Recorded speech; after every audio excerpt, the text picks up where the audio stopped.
I hear my own name coming from inside the earth. It shouldn't be possible, but it is. Every night at 3:14 in the morning, someone whispers Daniel between the headstones of Sector 4. I know the exact time because my watch always stops at that moment. If I disappear after telling this, if my next round ends differently than the others, leave a like. So this story is never buried with me. So someone knows what happens here when the lights go out, because I'm not the first guard at this cemetery. And I won't be the last. My name is Daniel Carvalho. I work as security at Memorial das Almas Cemetery for 6 years now, midnight to 6 in the morning shift. Alone. Always alone. Most people think guarding a cemetery is easy. After all, the dead don't move. They don't steal, they don't scream, they stay exactly where they were left, under 3 meters of earth and concrete. But they do something else. They remember. And sometimes, they make you remember too. In the first months, I thought I was lucky. Quiet shift, good salary. No human interaction except for the supervisor, who came by at 7 in the morning to relieve me. I walked the stone paths between the graves, checked the locks on the main gate, illuminated the dark corners with my flashlight, everything following protocol. The cemetery has sectors numbered 1 through 9. Sector 1, old mausoleums, traditional families from the city, worn marble, names erased by time. Sector 2, graves from the 60s and 70s, rusted iron crosses, faded oval photographs. Sector 3, children's section, small white headstones, teddy bears rotting in the rain. I avoid Sector 3. Sector 4, the newest, simple graves, some still without engraved names. Fresh flowers that someone left during the day. It's in Sector 4 that everything started. 3 months ago. I was doing my 3 in the morning round. I always do it at that time. That's when the silence gets denser, when even the crickets seem afraid to make noise. I was passing row 17. My flashlight illuminated a recent headstone. Maria Helena Santos, 1989, 2024. May your voice never be forgotten. Strange phrase for a headstone. But what made me stop wasn't the phrase. It was the sound. A whisper, low, hoarse, coming from behind me. Daniel. I turned quickly, flashlight cutting through the darkness. Nothing. Just rows of graves extending to the stone wall in the back, trees swaying in the wind. Nothing more. I took a deep breath. It was the wind. Had to be the wind. I continued my round, but something had changed. The night was different, colder, more attentive. The next night, it happened again. 3:14 in the morning. My watch stopped exactly at that time. When I looked at it, the hands were frozen. And then I heard. Daniel. Louder this time. Clearer. I turned. Nothing. But this time I felt something. A presence. Like when you know someone is watching you, even without seeing anyone. My flashlight trembling in my hand, and then I heard another name. Marcos. It wasn't my name. It was someone else. I stopped. Marcos. Marcos Ferreira, the guard who worked here before me. He quit suddenly. Never knew why. The supervisor said he just never showed up again. Daniel, Marcos, Isabella. 3 names now. Whispered one after another, coming from different directions. I ran to the guard booth, locked the door, turned on all the lights inside until dawn. Shaking, afraid to go out, afraid to hear my name again, but I needed to understand. The next day, before my shift, I went to the cemetery administration, asked to see the old records, wanted to know about Marcos Ferreira. The secretary looked at me strangely. Marcos? He worked here in 2019, left without notice, just left a note saying he couldn't stay anymore. Where is he now? I asked. She hesitated. Nobody knows. He disappeared. His family filed a missing person report. But they never found him. I felt a chill run down my spine. And before him, who worked here? She grabbed an old folder. Isabella Costa, also left suddenly in 2017. Then, there was Roberto in 2015, Claudia in 2013. They all disappeared? They didn't disappear, they just stopped coming. Some left notes, others were simply never seen again. 13 guards in the last 20 years. 13 people who worked the night shift, and all disappeared without explanation. Isabella, Marcos. Roberto, Claudia, Fernando, Luciana, André, Patricia, João, Renata, Carlos, Simone, Eduardo. 13 names, 13 voices. I returned to the guard booth that night with sweaty hands. Did they know? Did they hear the whispers too? Did they try to escape? Or did something stop them? 3:14 in the morning. My watch stopped, and this time I heard all 13 names, one after another, whispered like a litany, like a prayer, like a warning.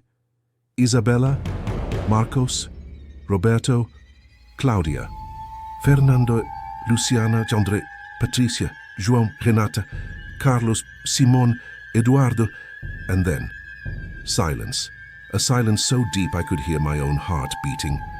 And finally, a different voice, older, more tired. Daniel, you are the 14th.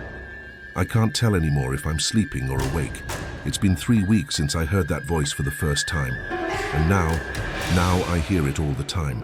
Doesn't matter where I am in the cemetery. The whispers follow me. They know my name. Know where I am. Know what I think. Last night I was in Sector 7, checking the chapel gates, and I heard my own voice. It wasn't an echo. It was my voice, coming from inside the chapel, saying things I never said. I shouldn't have accepted this job. I should have listened to the signs. I should have left when there was still time. I froze, because I never said those phrases out loud, but I thought them every night since the whispers began. I opened the chapel door, empty, but on the altar, there was something that wasn't there before, a photograph, my photograph. From my first day of work, I remember that photo. The supervisor took it when he handed me the uniform, but it should be filed in administration. Not here, not on the altar. Next to my photo, there were 12 others. Isabella, Marcos, Roberto, Claudia, Fernando, Luciana, André, Patricia, João, Renata, Carlos, Simone, Eduardo, all the previous guards, all smiling, all wearing the same uniform as me, and under each photo a date, the date they started working and the date they disappeared. My photo was the only one without the second date. Yet, I grabbed my phone with trembling hands, called the supervisor. Ring, ring, ring. Voicemail. Called again. Nothing. Sent a message. Need to leave now. I'm at the cemetery. Something is wrong. Sent. Read. No response. I looked at my watch. 3:14 in the morning, the hands frozen, and then I heard all 13 names. At the same time, like a chorus. Coming from all directions, from the trees, from the graves, from the sky, from the earth. Isabella, Marcos, Roberto, Claudia, Fernando, Luciana, André, Patricia, João, Renata, Carlos, Simone, Eduardo, and then my name, Daniel. But this time it wasn't a whisper, it was a scream. I ran toward the gate, but it was locked from the inside. Impossible. I'm the one who locked it when I came in. I have the key, but when I tried to open it, the lock wouldn't.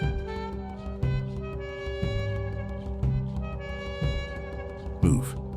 It was fused, as if it had been welded. I screamed for help. No one answered. The cemetery is far from the city. Nobody passes by here at dawn. I was trapped with the dead. Or worse, trapped with whatever was whispering. I went back to the guard booth, locked the door, pushed the table against it, turned off the lights, sat in the corner, and waited. Hours passed. But when I looked at the watch again, it was still 3:14 in the morning. Time had stopped. Or I had. Stopped in time.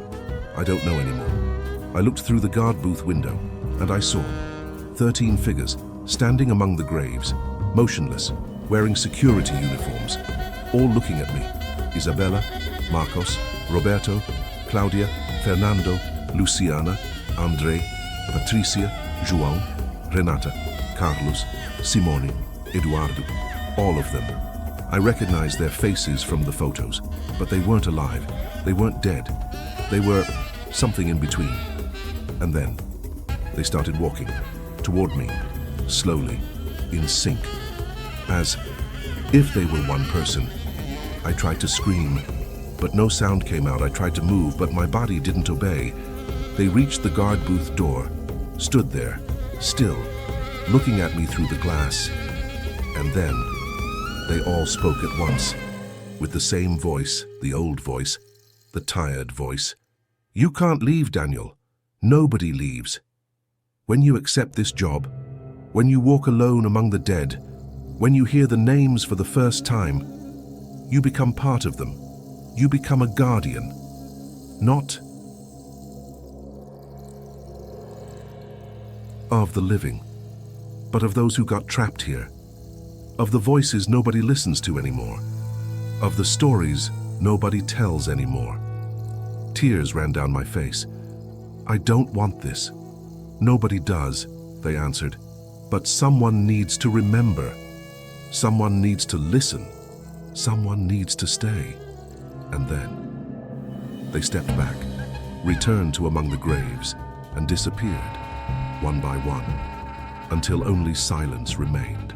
The watch started moving again. 3:15 in the morning. The guard booth door opened by itself. The gate was unlocked. I could leave, I could go away. But when I looked outside, I saw my own photograph on the chapel altar, with the second date already engraved. Today. I don't know if I'm still alive. Don't know if this is real or if I'm just another voice among the graves. But I know I can't leave. Not completely. Because now, when I do my rounds, I'm not alone. I hear the 13 names, but not as whispers, as company, as memory, as a reminder that all of us who chose this job, all of us who walk alone among the dead, are never truly alone. We're just waiting until someone new arrives, until a 15th guard accepts the midnight shift. And when that happens, I'll whisper my name too. Daniel, and they'll hear, like I heard, like all of us heard. If you're watching this, if you made it this far, subscribe, because this story doesn't end here. I still do my rounds. I still record. I still remember. And maybe, just maybe, in the next recording, I can tell you what happens when the 15th name starts echoing. Turn on notifications, because the next confession comes from Sector 3, the children's section, where the voices are smaller, but what they say is much worse. I'll see you on the next round if I'm still here, if I'm still me.